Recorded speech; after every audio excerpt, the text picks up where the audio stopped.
Audio check, 1, 2. Audio check, 1, 2. Audio check, 1, 2. 1, 2. Audio check, 1, 2. 1, 2. We can actually just walk over to Taylor? Taylor, can you hear me, Taylor? Hey, Taylor? Check, 1, 2. Taylor? Check, 1, 2. Check, 1, 2.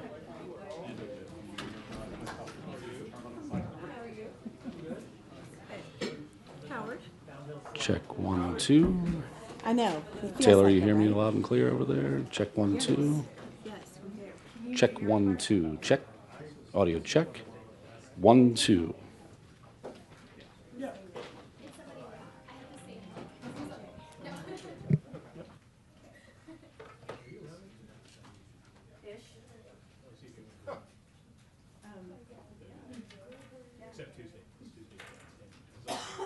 And then Thursday is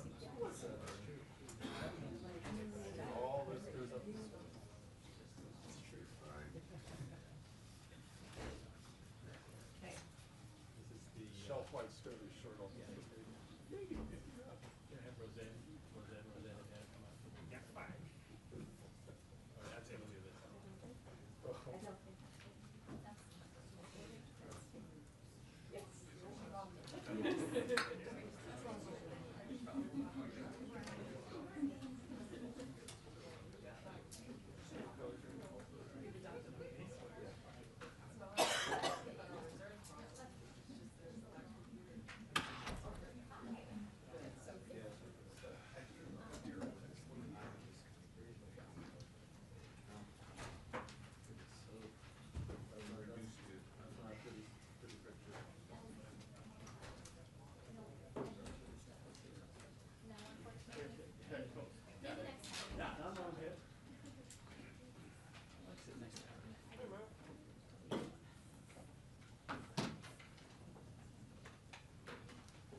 What does that mean? We always were. Now we figured that out. Check. 1, 2. Audio check. 1, 2. 1, 2. Audio check.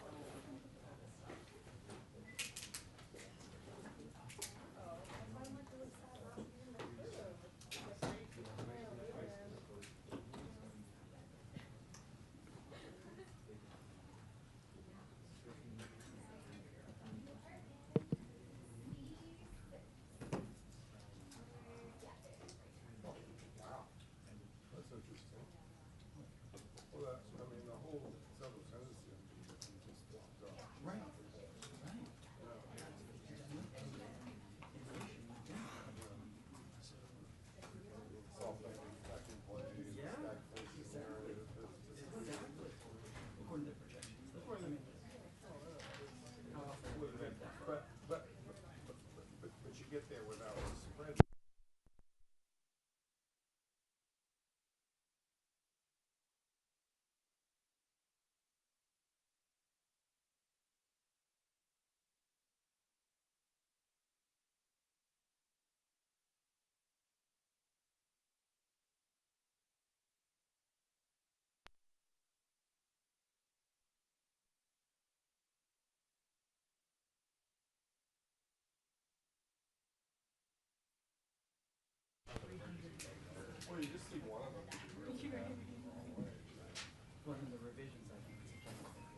Yeah, you got to. Triple check, right? Right, right, right.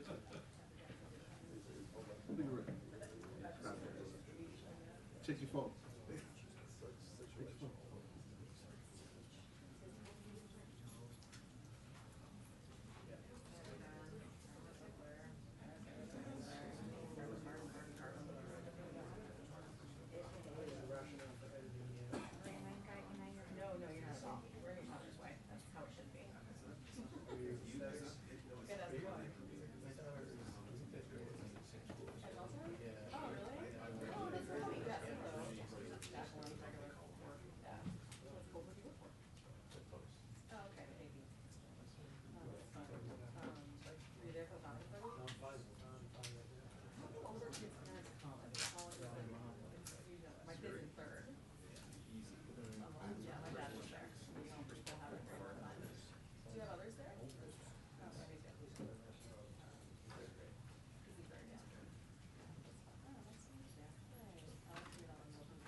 Not having any fun, are you? Yeah, too quiet. It's like a room of toddlers. Hi everybody, we'll get started in about 5 minutes. If you could take a second just to check your electronic devices, make sure you've silenced your phones, anything else that will make noise.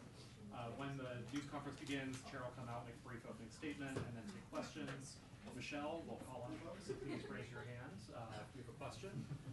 When you are called on, there will be a microphone on either side of the room. Please wait to get the microphone. And if you could just start off by saying your name and your news organization, we would appreciate it. We'll be back with a 2-minute warning shortly. Thanks.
Two minutes.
Good afternoon.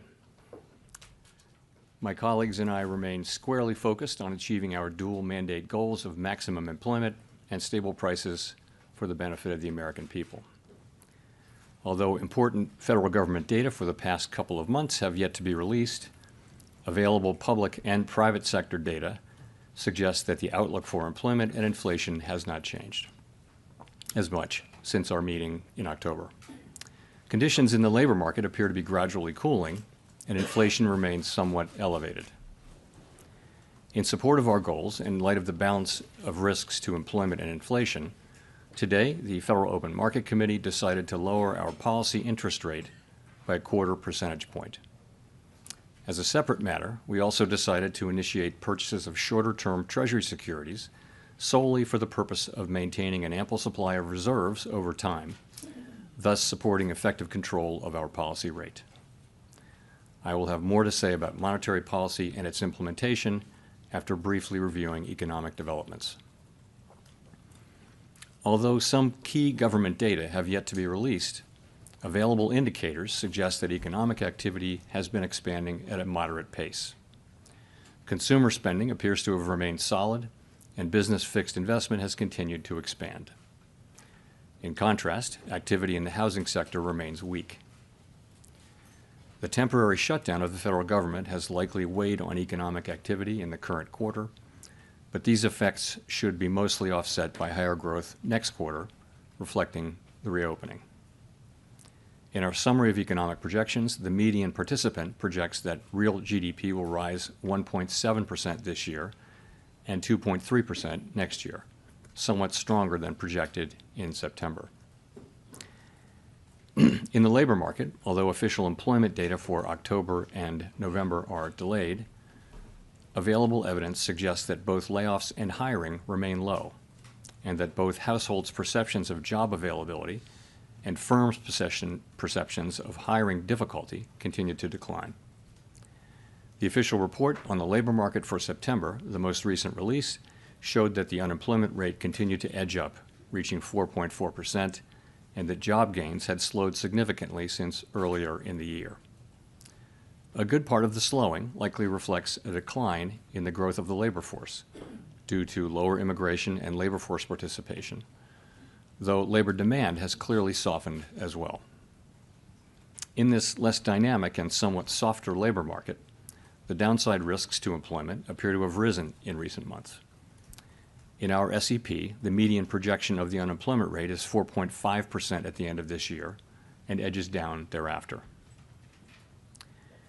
Inflation has eased significantly from its highs in mid-2022, but remains somewhat elevated relative to our 2% longer-run goal. Very little data on inflation have been released since our meeting in October. Total PCE prices rose 2.8% over the 12 months ending in September, and excluding the volatile food and energy categories, core PCE prices also rose 2.8%. These readings are higher than earlier in the year as inflation for goods has picked up, reflecting the effects of tariffs. In contrast, disinflation appears to be continuing for services. Near-term measures of inflation expectations have declined from their peaks earlier in the year, as reflected in both market and survey-based measures. Most measures of longer-term expectations remain consistent with our 2% inflation goal. The median projection in the SEP for total PCE inflation is 2.9% this year and 2.4% next year, a bit lower than the median projection in September. Thereafter, the median falls to 2%. Our monetary policy actions are guided by our dual mandate to promote maximum employment and stable prices for the American people. At today's meeting, the committee decided to lower the target range for the federal funds rate by a 1/4 percentage point to 3.5 to 3.75%.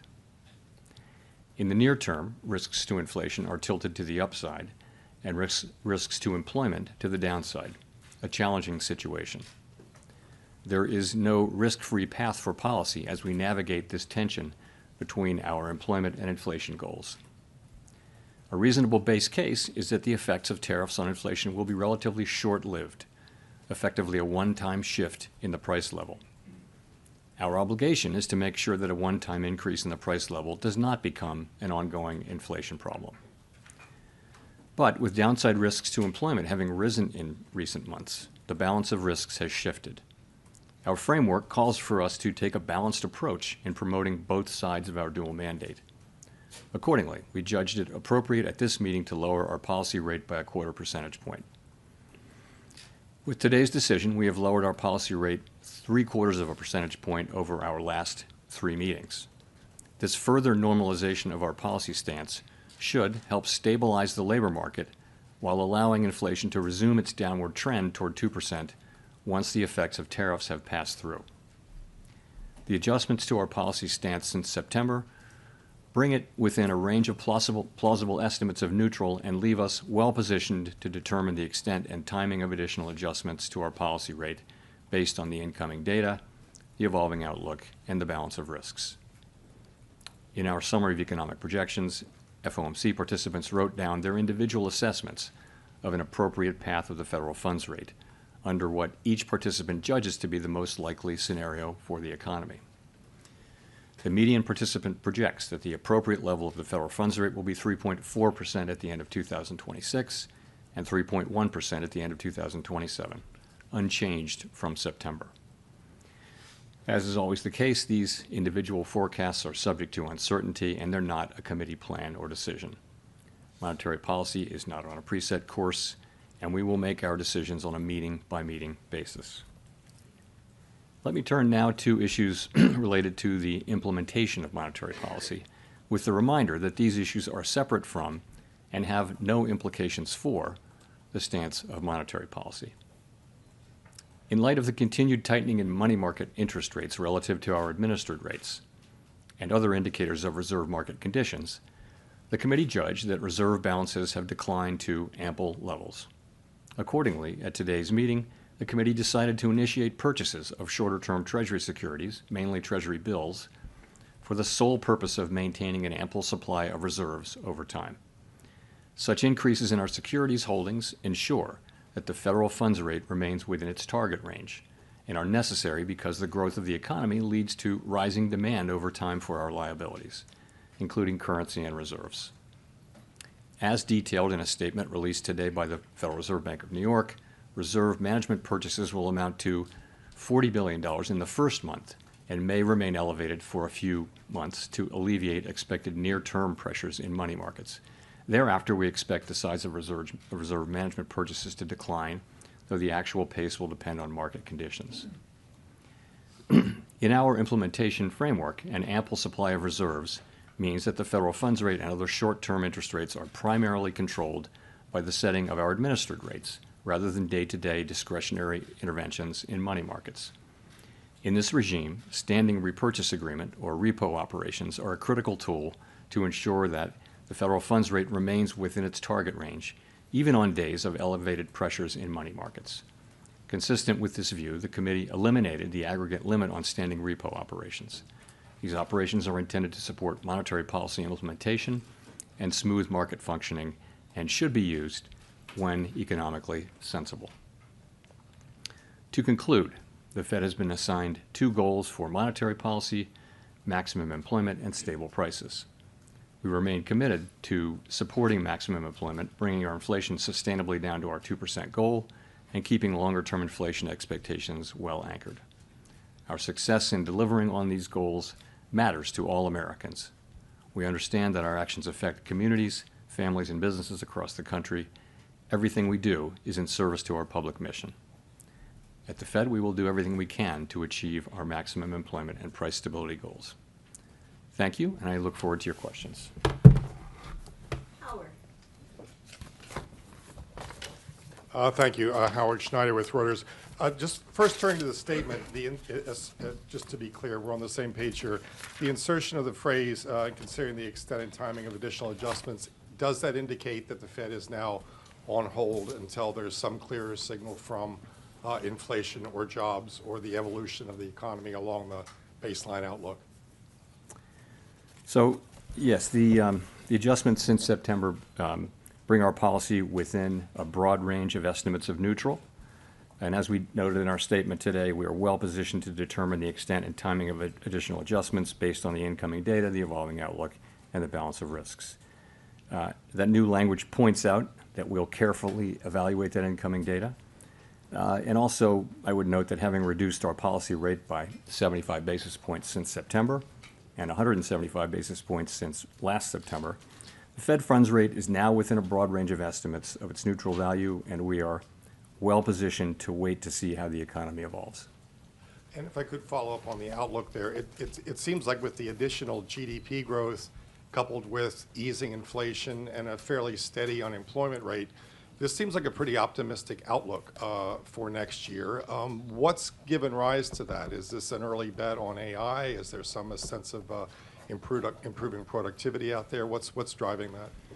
So a number of things are driving what's happening in the forecast. And I would say if you look broadly at outside forecasts, you do see a pickup in growth in many of those now too. So it's partly that consumer spending has held up. It's been resilient, and it to another degree, it is that AI spending on data centers and related to AI has been holding up business investment. So overall, the baseline expectation for next year is, at least at the Fed, and I think with outside forecasters too, is a pickup in growth from today's relatively low level of 1.7%. I mentioned that the SEP median is 1.7 for this year growth and 2.3 for next year. You actually, some of that is due to the shutdown. So you can take 0.2 out of 2026 and put it in 2025. So it would really be 1.9 and 2.1. But overall, yes, for a few reasons, fiscal policy is going to be supportive.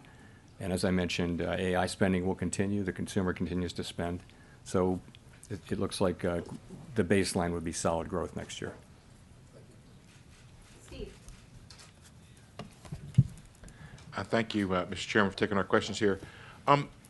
You had previously described rate cuts in terms of a risk management framework, and kind of following up on what Howard was asking, is the risk management phase of rate cuts over here, and have you taken out sufficient insurance, I guess, against potential weakness in terms of the data we might get next week when it comes to employment? So we're going to get a great deal of data between now and the January meeting, and I'm sure we'll talk more about that.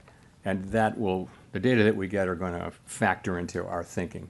But yes, we have, if you go back, we held our policy rate at 5.4% for more than a year because inflation was high, very high, and unemployment and the labor market was really solid at that point.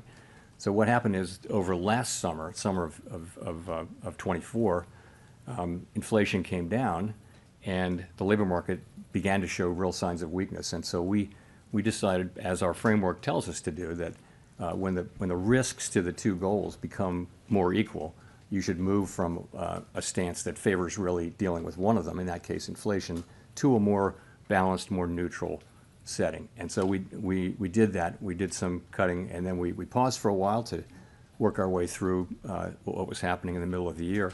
And then we resumed cuts in September, and we've cut now 3. We've now cut a total of 175 basis points. And as I mentioned, we feel like where we're positioned now we're well positioned to wait and see how the economy evolves from here. If I could just follow up on the SEP, you have a whole lot of big increase in the growth numbers, but not a big decline in the unemployment numbers. And is that an AI factor in there? What is going on in terms of the dynamic of you get more growth, but you don't get a whole lot of decline in unemployment? Thank you, sir.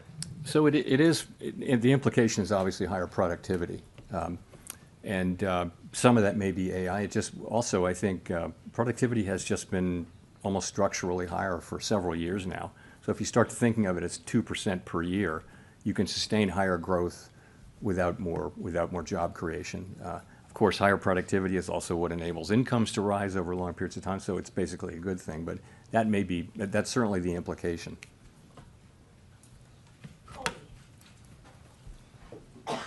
Thank you. Colby Smith with the New York Times. Today's decision was clearly very divided. It wasn't just the 2 official dissents against the cut, but there were also soft dissents from 4 others. And I'm just wondering if this reluctance from several people to support recent reductions suggests that there is a much higher bar for cuts in the near term. And what exactly does the committee need to see if things are well positioned right now to support a January reduction?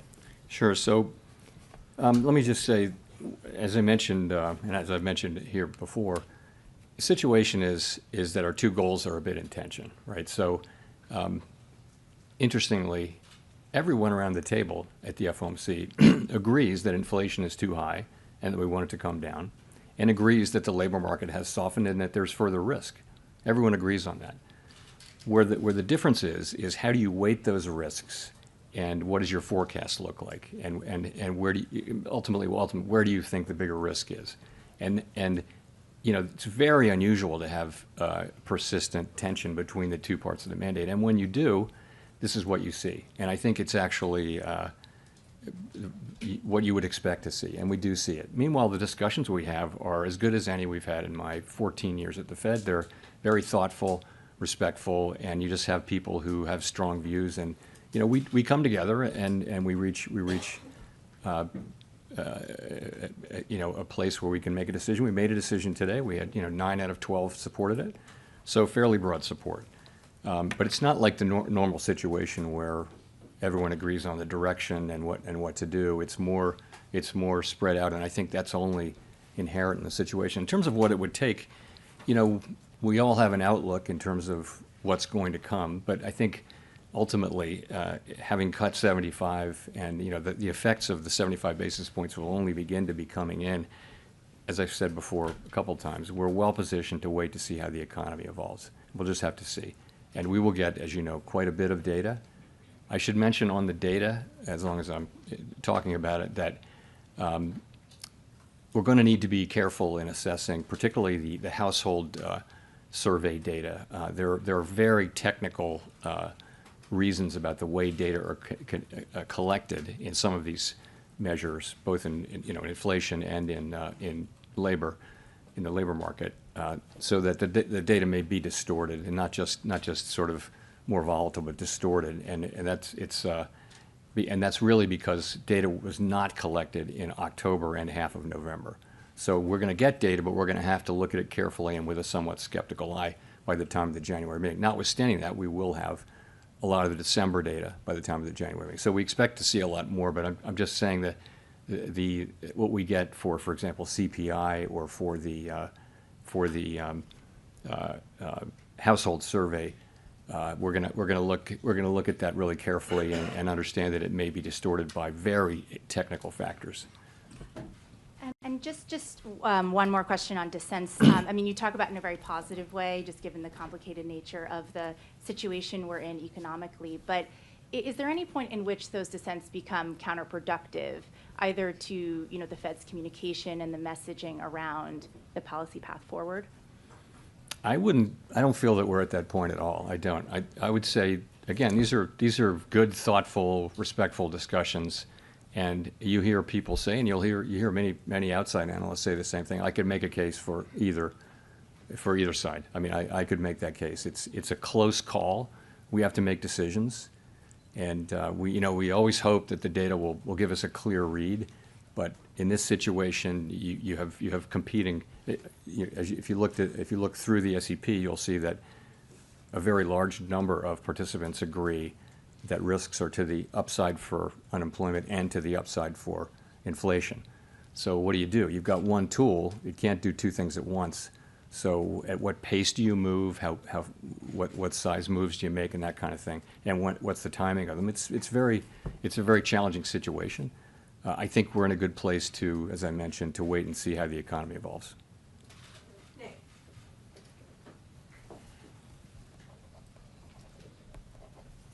Nick Timmeros of the Wall Street Journal. Chair Powell, there's been some discussion recently of the 1990s. In the 1990s, the committee did 2 discrete sequences of 3 quarter-point cuts, one in 1995-96 and one in 1998. And after both of those, the next move in rates was up, not down. With policy now closer to neutral, is it a foregone conclusion that the next move in rates is down? Or should we think of policy risks as genuinely two-sided from here? So I don't think that a rate hike is anybody's base case at this point, and I'm not hearing that. What you see is some people feel we should stop here and that we're at the right place and just wait. Some people feel like we should cut once or more this year and next year. But when people are writing down their estimates of policy of where it should go, it is either holding here or cutting a little or cutting more than a little. So I don't see the base case as involving that. So of course, a data set of 2, now 3, is not a big data set. But you are right about those 2 3-cut times in the 90s. If I could follow up, the unemployment rate has been rising very gradually for the better part of 2 years, and indeed the statement today no longer describes the unemployment rate as remaining low. What gives you confidence it won't continue rising in 2026, especially when housing and other rate-sensitive sectors still appear to be feeling restrictive policy from the, notwithstanding the 150 basis points in cuts prior to today?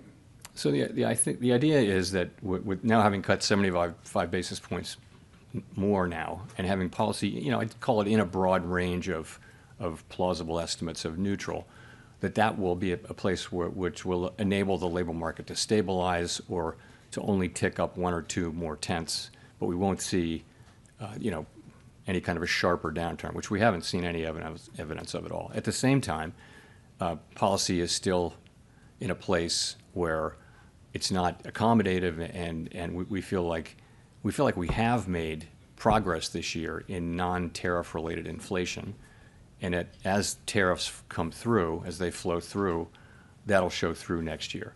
But as I said, we're well placed to wait and see how that turns out. That is our expectation, but we're going to start to see the data, and it'll tell us whether we were right or not.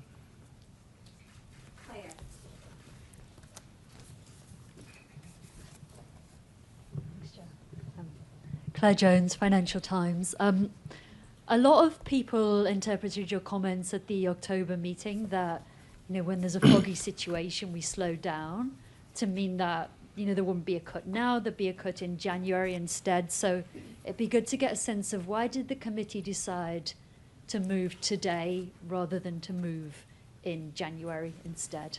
Thank you. Right. So in October, I said that there was no certainty of moving, and that was indeed correct.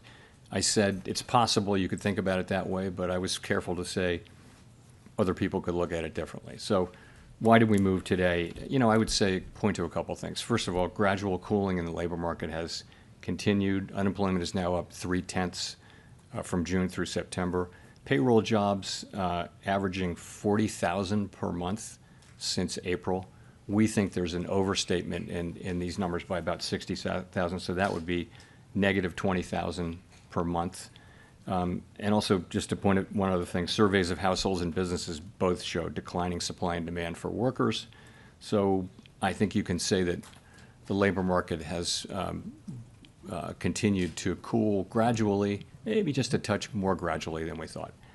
In terms of inflation, it's come in a touch lower, and I think the evidence is kind of growing that what's happening here is services inflation coming down, and that's offset by increases in goods, and that goods inflation is entirely in sectors where there are tariffs. So that does build on the story, and so far it's only a story, that that the goods inflation, which is really the source of the excess at this point, almost more than half the source of the excess inflation is goods, is tariffs. And you've got to say then, so what do we expect from tariffs? And I would say that is to some extent down to looking for broader economic, heat. Do we see a hot economy? Do we see constraints? Do we see what's going on with wages? You saw the ECI report today. It doesn't feel like a hot economy that wants to generate, Phillips curve kind of inflation. So we look at all those things, and we say that this was a decision to make. It obviously wasn't unanimous, but overall, that was the judgment that we made, and that's the action we took. Just on the ample reserves point, how concerned were people around the table about some of the tensions we've seen in money markets? Thank you. I wouldn't say concerned. So what really happened is this. Balance sheet shrinkage, sometimes called QT, went on. We had a framework in place for monitoring it, and nothing happened. The overnight reverse repo facility went down pretty much close to zero. And then beginning in September, the federal funds rate started to tick up within the range, right? And it ticked up almost all the way to interest-on reserve balances. There's nothing wrong with that. What that's telling you is that we're actually in reserves, in an ample reserves regime. So, you know, we knew this was going to come. When it finally did come, it came a little quicker than expected, but we were absolutely there to take the actions that we said we would take. So, and those actions are today. So, you know, we announced that we're resuming reserve management purchases. That is completely separate from monetary policy. It's just we need to keep an ample supply of reserves out there. Why so big?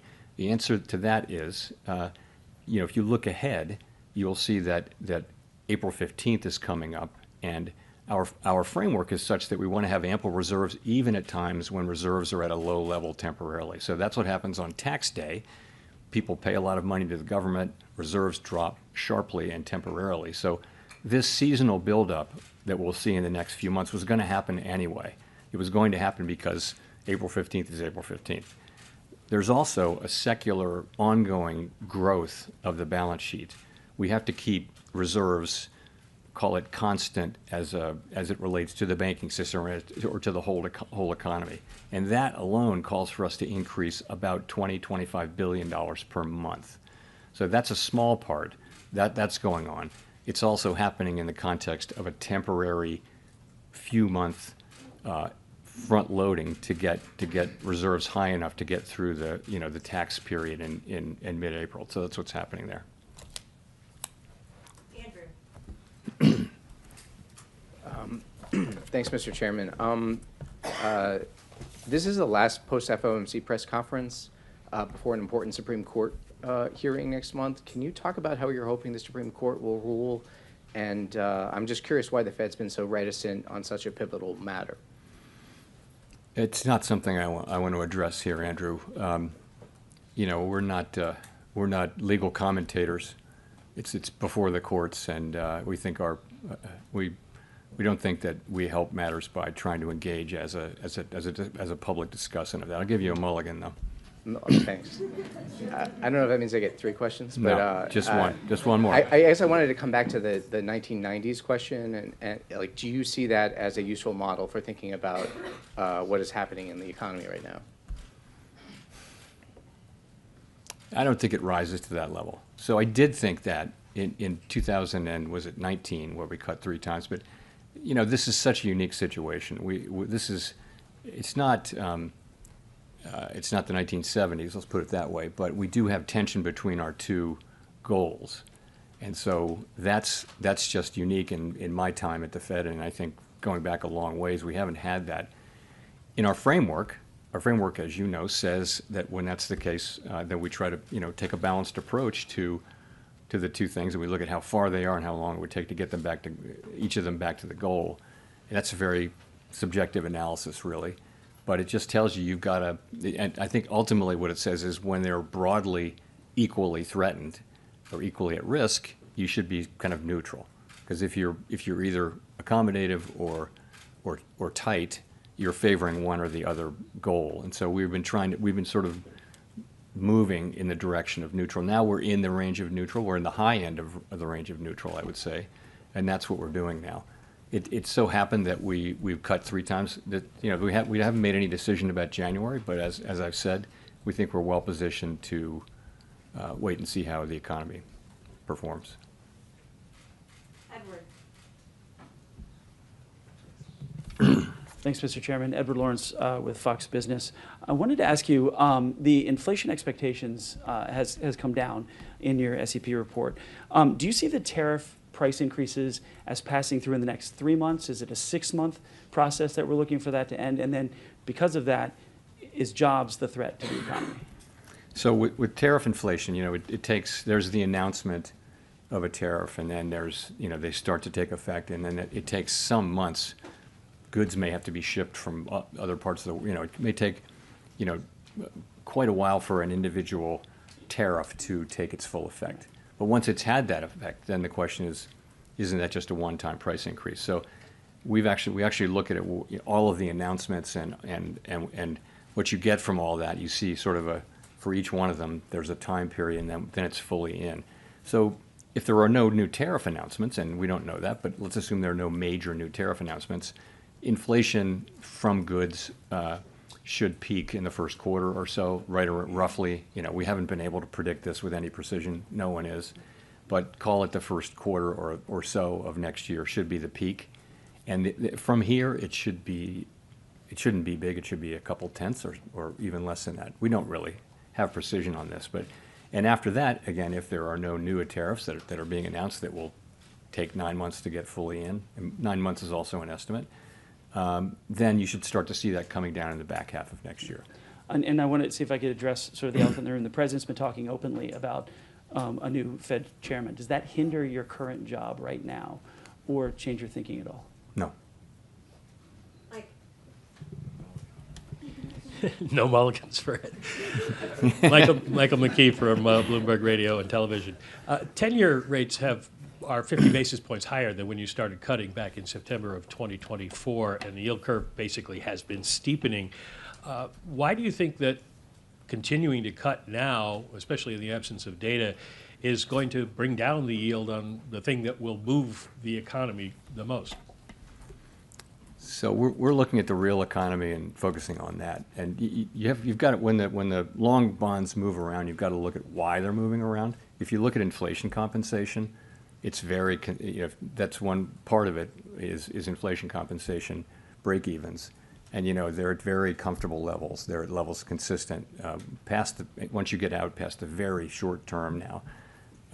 Break-evens are at at quite levels that are quite consistent with 2% inflation over time. So there's nothing happening with rates going up out there that suggests concern about inflation in the long term or anything like that. I mean, I look at these things pretty regularly. Same thing with surveys. Surveys are all saying that the public understands our commitment to 2% and expects us to get back there. So why are rates going up? It has to be something else. It must be an expectation of higher growth or something like that. And that's a lot of what's been going on. I mean, you saw a big move, toward the end of last year, which was not to do with us. It was to do with other developments. Well, you just mentioned that the public is expecting you to get back to 2%, and Americans overwhelmingly are citing high prices, inflation as their number one concern. Can you explain to them why you're prioritizing the labor market, which seems relatively stable to most people, instead of their number one concern, inflation?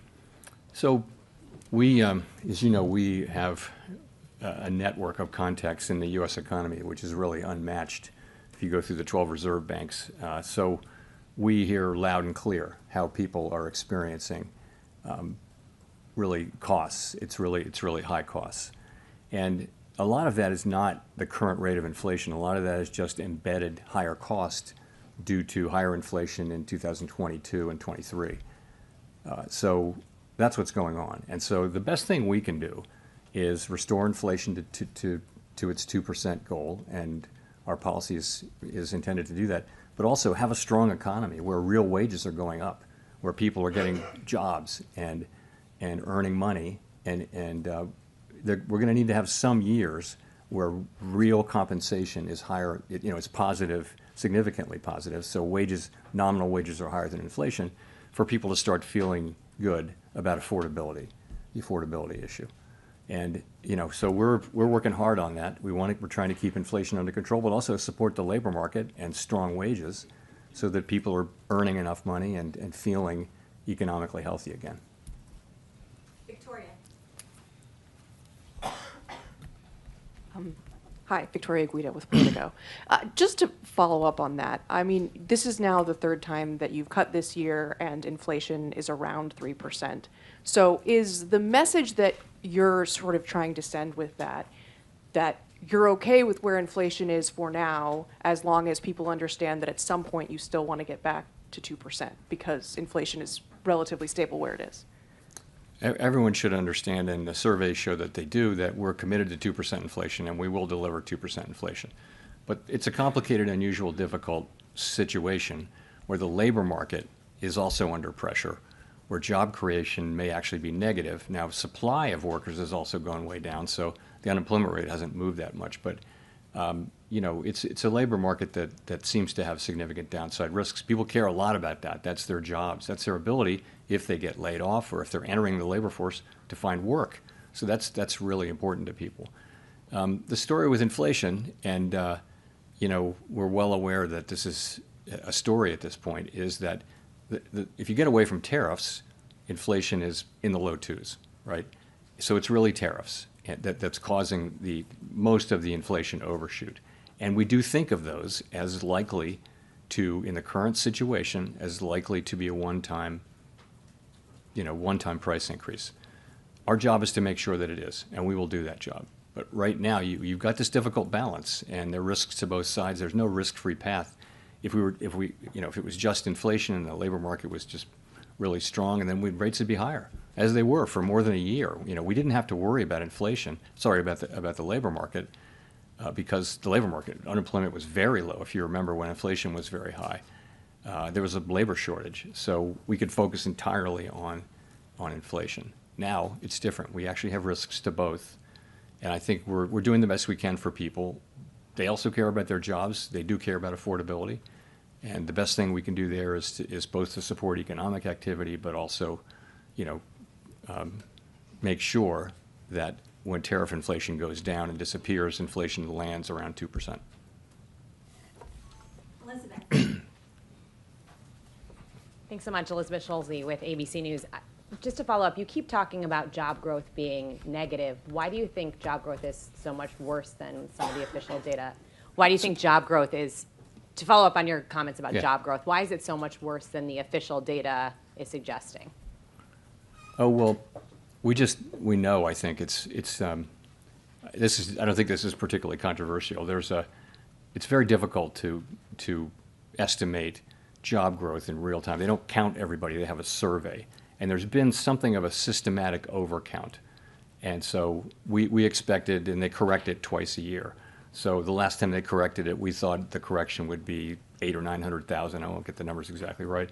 And that was exactly what happened. So we think that has persisted. And so there's an overcount in the payroll job numbers, we think, continuing. And it will be corrected. I don't have the exact month in my head right now, and that's just, I think forecasters generally understand that. So, and we think it's about 60,000 a month, so 40,000 jobs could be negative 20. And, you know, that could be wrong by 10 or 20 in either direction. But in any case, but the thing is, that's job creation in a way, that's demand. Labor supply has also come down quite sharply. So, you know, if you had a world where there's just no growth in workers, and you really don't need a lot of jobs to have full employment, some people argue that's what we're looking at. But I think a world where job creation is negative, I just think we need to watch that situation very carefully and be in a position where we're not, you know, pushing down on job creation with our policy. When we're talking about supply, we have seen major American employers like Amazon cite AI in job cuts. How much right now are you factoring in AI into the current weakness in the job market? So it's probably part of the story. It's not a big part of the story yet. We don't know whether it will be. But, you know, for example, if you look at, you can't miss the big announcements of layoffs and also companies saying that they're not going to hire anybody for a long time, and they cite AI. That's all clearly happening. At the same time, people are not filing for unemployment insurance. And since job creation, job finding rates are extremely low, if there were big numbers of layoffs, you'd expect the continuing claims to go up, and you'd expect new claims to go up. But really haven't much. So it's a little bit curious. But longer term, though, you know, the question is, what are we going to see here? And we don't know. But it's, you know, it may be that in past technology, really significant technology innovation eras, you have seen some jobs destroyed and other jobs made. Ultimately, what's happened for a couple hundred years is when you get through all that, you have higher productivity and you have new jobs and there are enough jobs for people.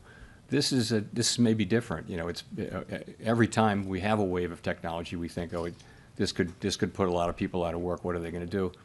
In the past, there's always been more work and higher productivity, and incomes have risen. What will happen here, we're going to have to see. But right now is such early days. We don't think we see much. It's certainly not showing up in layoffs yet. Thank you, Chair. Enda Curran, Bloomberg News. Given the breadth of views on the policy committee, why is there such a division of views between On the policy what? On the committee. Thank you. Why is there such a division of views between the presidents and the board members? You know, it's not so stark as that. The views are more varied on in each group as well. There's some of that, but I would say they're also governors and they're people on both sides in both groups. I wouldn't put too much in that. Okay, and just to follow up, please, given your growth upgrade, how would you factor in, or what would be the economic impact if the Supreme Court is to strike down the tariffs that they're currently hearing, please, in terms of growth and inflation? Thank you. I really don't know. It would depend. It would depend on a whole bunch of things we don't know. So I can't really help you there. Christine. Thank you, Chair Powell. Christine Romans, NBC News. I wanted to ask you about how the higher income households are really driving spending right now. They're backed by home equity and stock market wealth, but lower income consumers are really struggling with the accumulation of 5 years now of rising prices. It's price levels, not really the inflation rate, holding some of these families back. How sustainable is this so-called K-shaped economy, and what are the Fed's thoughts on whether that's a risk going forward? So we do, through our vast network of contacts and just through our observation of what's going on in the economy, we hear about this a lot. If you listen to the earnings reports for consumer-facing companies that tend to deal with low and moderate income people, they'll all say that we're seeing people, tightening their belts, changing products that they buy, buying less, and that sort of thing. And so it's clearly a thing. It's also clearly a thing that asset values, housing values, and securities values are high, and they tend to be owned by people more at the higher end of the income and wealth. So as how sustainable it is, I don't know. Most of the consumption does happen by people who have more means. I think the top third accounts for way more than a third of the consumption, for example. So it's a good question how sustainable that is. The best we can do is to have a price stability and a strong labor market. What we saw, for example, what we saw at the end of the very, very long expansion that ended with the outbreak of the pandemic, we saw that it was 10 years and 8 months or something like that, the longest one in recorded history. In the last 2 years, most of the largest part of the wage gains were going to people in the bottom quartile, the bottom part of the low and moderate income. So, having a strong labor market for a long period of time is really, really good from a social standpoint. It's helping people at the lower income levels, and that's what we all want to get back to. But we got to have price stability, and we got to have full employment, maximum employment. And just quickly, you mentioned the housing market remains kind of weak. With these rate cuts that we've seen, is there a chance we're going to see more affordability in the housing market so more people can maybe enjoy that part of wealth creation? I mean, the average age or median age of a first-time home buyer is now 40 years old. That's the highest on record. Yeah, so the housing market faces some really significant challenges. And I don't know that, a 25 basis point decline in the federal funds rate is going to make much of a difference for people. Housing supply is low. Many people have very, very low rate mortgages from the pandemic period, and they kept refinancing and caught the really low. So it's made expensive for them to move, and we're a ways away from that changing. Also, we haven't built enough housing in the country for a long time, and so a lot of estimates suggest that we just need more housing of different kinds. So housing is going to be a problem, and really the tools to address it are we can raise and lower interest rates, but we don't really have the tools to address a secular housing shortage, a structural housing shortage. Chris. Thanks, Chris Rugaber, Associated Press. You mentioned on inflation, services inflation being low, goods inflation looking like maybe it'll peak. We had the wages report you mentioned today showing moderating wage growth. Where are the inflation risks? It looks like inflation is cooling, in your view. At the same time, you have potentially negative hiring. Why not? Why aren't we hearing more about maybe more cuts in this environment? Well, I think the risk in inflation is pretty clear to see, and that is, we see higher inflation. As I mentioned, most of the inflation over target is from goods, and we expect, most of us, that inflation will be a one-time price increase and then come down. We just came off an experience where inflation turned out to be much more persistent than anyone had expected. Is that going to happen now? So that's the risk. The risk is either that tariff inflation just turns out to be more and more persistent, maybe because companies who are now holding back from passing through the tariffs will just keep doing that. So you see that. I think the other possibility is less likely, and that is just that the labor market gets tight or the economy gets tight, and you see just traditional inflation. I don't see that as particularly likely. But so I think again all across the committee, people see the picture pretty similarly, but see the risks quite differently. And some people do see the inflation risk, and I wouldn't dismiss that case. I don't dismiss that case, but you've got to make an assessment, and this is the assessment we made. Hi, Chair Powell. Neil Irwin with Axios. So this has come up a couple of times today, but to be clear, do you believe that we're experiencing a positive productivity shock, whether from AI or policy factors or whatever? And how much is that driving the higher GDP projection in the SEP? So yeah, I mean, I never thought I would see a time when we had 5-6 years of 2% productivity growth. This is higher. This is definitely higher, and it was before it could be attributed to AI. I also think if you look at what AI can do, and if you use it in your personal life, as I imagine many of us have, you can see the prospects for productivity. I think it makes people who use it more productive. It may make other people have to find other jobs, though. So it could have productivity implications while also having social and labor market implications that we don't have the tools to deal with. But yes, I think we're definitely seeing higher productivity. I think it's a little quick to be saying it's generative AI, but I don't know. The pandemic may have induced people to do more automation and do more things with computers to replace people, and that raises productivity, output per hour. Does that imply a higher neutral rate, and therefore the policy might be a little easier than it seems? All things equal, yes, but all things aren't equal. There are many things pushing in different directions on where the neutral rate would be. But yes, that argument does come up. Matt Egan. Thanks, Chair Powell. Matt Egan with CNN. After today, you only have 3 more meetings at the helm of the Fed. Since becoming Fed chair, you've seen multiple trade wars, the pandemic, COVID reopening, period of high inflation. I know your term's not up as chair until May, but I'm wondering if you've given any thought to what you want your legacy to be. My legacy.